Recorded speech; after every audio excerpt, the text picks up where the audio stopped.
Welcome everyone to Discourse. Today we're going to be discussing The In-Between, Life in the Micro by Christian Espinosa.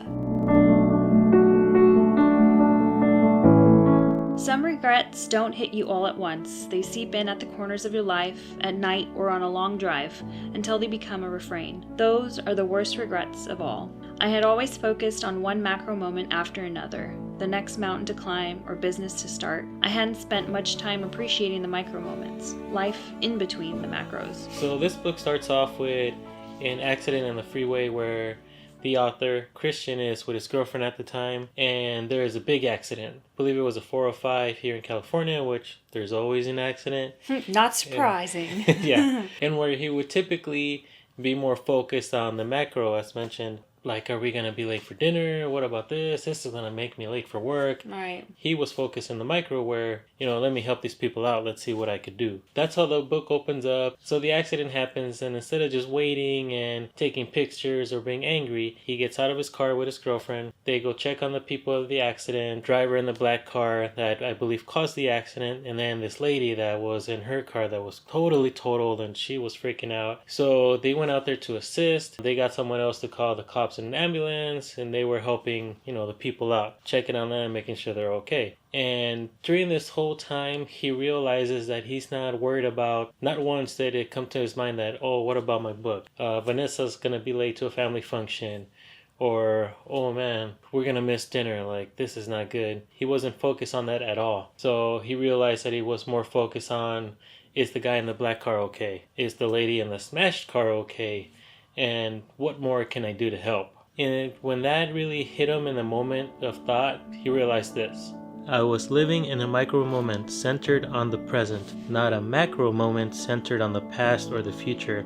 I had entered that micro moment because I was living in the in-between, the space where I used to be dead to everyday life, but had now chosen to be alive to it. Yeah, I actually saved that same exact quote. I felt it was very powerful, not just because of the situation he was in and like his realization. I just feel like it's so true for like everything. Yeah, you're always worried about yourself in the future. Yeah.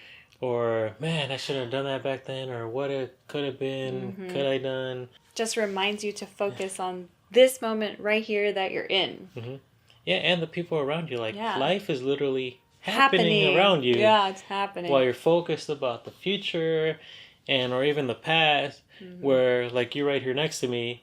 Like, I'm in this bubble, as the author mentioned, where so much is happening in your life, but I'm oblivious to it because I'm focused on, something in the future that probably doesn't even matter at this time. And I like how he brings it up in the very beginning, and then he shares different examples, and it does jump around in different times of his lifetime, like 10 years in the future, 10 years in the past, and he even brings it up. That's just life. That's how he writes the book, and it's okay because it's not like a story from beginning to end. It's just experiences in his lifetime. Right.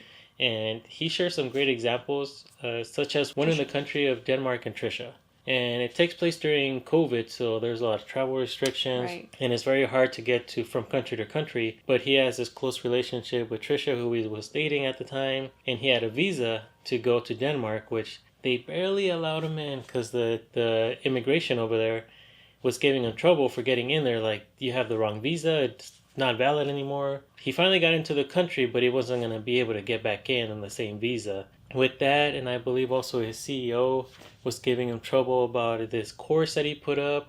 And he said, no, take it down. You're not allowed to make money on the side. Like, I own you. Like, I own all your stuff, so take it down. Just, that was the very beginning of him entering the country, where the whole purpose was to see Trisha and spend time with her and build a relationship. But he was so focused on getting his new visa, on dealing with his CEO, he even bought a printer and set up like a workstation there at her place where he was supposed to visit and spend time with her. He completely ignored her and was focused more on those tasks that it ended up ruining their relationship. Yeah. I think a few days later, they just called it quits. So he was so focused on the future that he pretty much messed up his present. He missed out on his present. Right? Yeah. Yeah, all that for nothing. Yeah. He's not going to go back to Denmark anyway. Not anymore. Not anymore. Yeah. And another example with another relationship was this one in Arizona and Sage. They had a great relationship. They were together for 16 years. And she shared a lot of his passions with him. Like they would finish triathlon where people, you train really hard for this. And Heck yeah. this was also his lifestyle. Like he trained hard for this and also his career. He was always training. He was always focused on himself. He always had like a project. He's just always doing things. Which is great for him, but it was ruining networks, relationships, and family, even just all around him. Back to Sage, they shared the passions. They did those together. They skydived. She had wanderlust. So did he. So they enjoyed a lot. But throughout the years, he started focusing more on himself, on that bubble, building his career, where she was always, it seemed in the book that she was always just waiting for him. Yeah. Waiting on him. She wasn't really involved in their life. It was more of his life and what's he gonna do now? I guess we'll hang out one day. 16 years. Yeah, that's a long time. Yeah. To be outside of somebody's bubble. Yeah. Just waiting to come in at least. Yeah. Can you at least let me in your bubble? It probably wasn't the full 16 years, but, slowly it started being less and less of them and more on just other things. Him and his career. Yeah. Which, again, is great for him, but since she wasn't really involved, it's like, what am I even doing here? Yeah. So that relationship was ruined because he was living in the macro, not focused on the micro.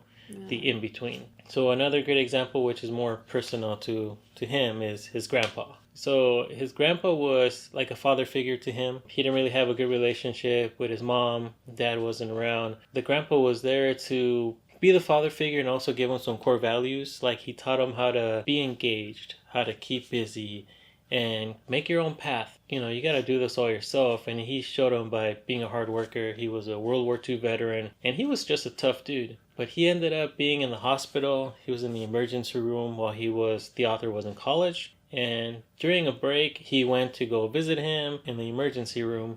And his grandpa he was kind of out of it. He wasn't talking. He was, connected to the machines. But you could still talk to him. Like sometimes people say that people that are in a coma or they could still hear you. And he wanted to. He knew what to say. He knew what it took to be in that moment, but he was more focused on everyone in the room. Everything what are the nurses doing? Yeah. What is the family doing?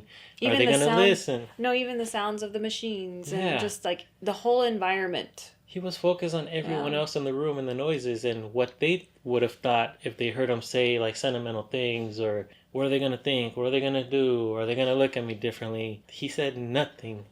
And my grandpa's tough. Like he's a really tough man. He's not going to die. He'll be fine. Then he went back to school.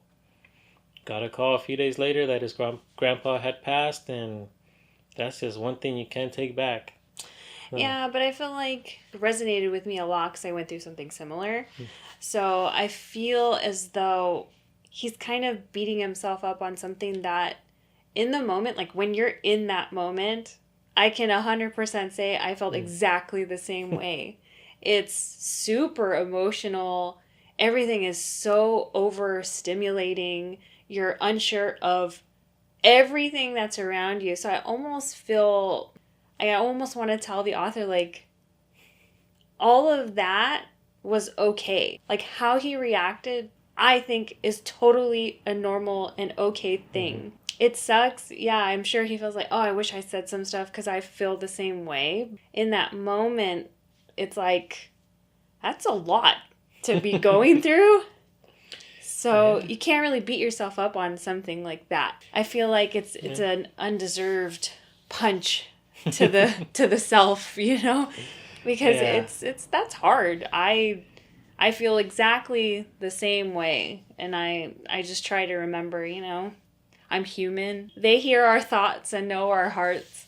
It's okay. Yeah, that's very true. When you're in the moment, and especially with so much going on in your life, and you just showed up, like... Yeah. I feel like emotional moments, those are difficult to just navigate, period. Yeah, definitely difficult. Yeah. I think it goes back to, like, don't allow yourself to miss out on anything that's happening in your life. Yeah, those in-between moments. Yeah, the people around you, the things that you're doing, like, truly be in this second, the next second. Whatever you're doing, try to focus on that. I mean, it's always great to prepare and to, build your future, right? He's not saying like totally disregard the bills you got to pay in the next couple weeks. It's like just if you're going on a walk, enjoy that walk for what it is. Enjoy what you see, the people you meet, the things that you're thinking. Yeah, and I guess a recent moment it will be like kids, parents and their kids. Oh. Yeah. Like our kids had the winter program where they sang some songs on the holidays. And they had 2 sessions and we're thinking, yeah, we'll record it, we'll watch it later, whatever, we'll have it. But kids don't care about that. No, they don't. Like, when I was there, we were both there at different sessions. We were filming, but we made sure that we had the camera, like, on the side, and they saw us and we waved. Yeah. They knew we were there in the moment. It wasn't just let's get this for the future. Yeah, exactly. I know I had a hard time with that, actually, because I was like, I don't want to film it. I'm more of just, like, surprisingly, I do feel like I'm more of the in-the-moment person. I don't like taking pictures. I don't do videos. I'm like, that's just the last thing on my mind. I want to see it. I want to experience it. I want to be a part of the moment. And that's why it's important. I feel like I made eye contact with the kids when they were doing their program, and it meant something to them. It meant something to me, and it was like a bonding moment. Yeah. So it was important. And then I had the camera over here, and it's super wavy, but it's fine. It's all over the place. He got a better video. It's all good. But still, that's just an example. Just an example. Of being in the moment, in the in-between, and thinking about the micro. Yeah. So the macro was also there, but it was secondary. Right. Yeah. So this leads to the author sharing some of his micro moments where when he started realizing, why he started realizing and focusing more on these micro moments is he had a near-death experience, right? That'll do it. That'll do it for a lot of people. That'll do it. So he started having leg pains and a lot of issues. Like being an athlete, he's used to pains, but this was more focused on a certain portion of his body. And a friend finally convinced him to see a doctor, which everyone hates. And he went there, and the doctor, I don't know if the doctor was just used to giving bad news, but he straight up told him, you got 6 blood clots in your left leg. And he was like, okay, what does that mean? You going to give me medicine or what? I know what's happening right now. He's like, well, you could die any day now, or you could just have a stroke. Yeah, just matter-of-factly, that's it. That's just, sometimes doctors, that's just how they are. I feel like a lot of them over the years, depending on how old they are, or even just a few years into it, they become desensitized. I feel like they start to forget that they have real life people in front of them, not just another diagnosis and on to the next. So it's difficult for them. And also it can be overwhelmingly emotional for them as well, especially depending on the diagnosis itself. I mean, some doctors, just like some people in the world, are not nice people. Doctors can be not nice people too. Yeah, but either way, the message gets across, right? You're gonna die, okay? Yeah. Well, you could die any day now. You have a stroke. It's like, okay, that sucks. But it's funny though, when I read that, I was like, yeah, that sounds like something a doctor would say. Oh man. Yeah, so that's where his life kind of, I know. Yeah, he was forced into that, recovery mode and forced to take a break from training for the Ironman. But which I find so interesting, right? This person who's super healthy and super fit, it's like, I have to step away from being super healthy and fit to be super healthy. It's like, I was like, wait, what? He literally got a prescription to not work out anymore. Yeah. What? That's what I have to do? I have to train for triathlons to get that? Dang it. I'm not about that, man. Yeah, it's crazy. Yeah, that's why I tell people, you could be the healthiest person ever. It doesn't matter. You could do this, you could do all these diets, but anyone could be hit with a medical condition or an accident. You just never know. Yeah, but how frightening. I mean, can you imagine a doctor just telling you that and you're just sitting there after being super healthy and fit for all your whole life. Yeah. It's like, so what do I do? Okay. Yeah, really scary, and that forced him to take a break from being so busy, take a break from focusing on building my career and doing another competition. And he really started thinking, getting out of his bubble and realizing, all these things. Man, I gotta change. I gotta focus more on people, and all of this stuff that I'm doing, it's only hurting myself. Yeah. And those around me. kind of sucks what led him to that, but it really changed his life and got him to, write this book and help other people out. Thanks for hanging out with us, guys, and be sure to check out The In Between, Life in the Micro by Christian Espinosa.